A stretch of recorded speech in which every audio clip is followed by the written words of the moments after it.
فراموش نکنید که کمک بکنید. این استودیو خرج دارد عزیزان من، خرج.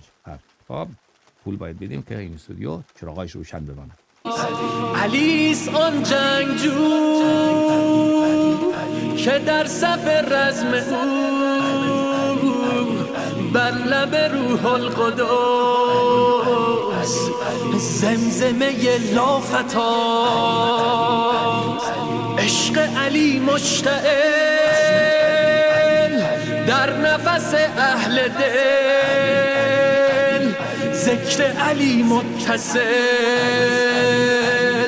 بر لب اهل دعا. کیست وصی نبی آنچه به خم قدیر به آیه بلغش خدا مدیحت سرا.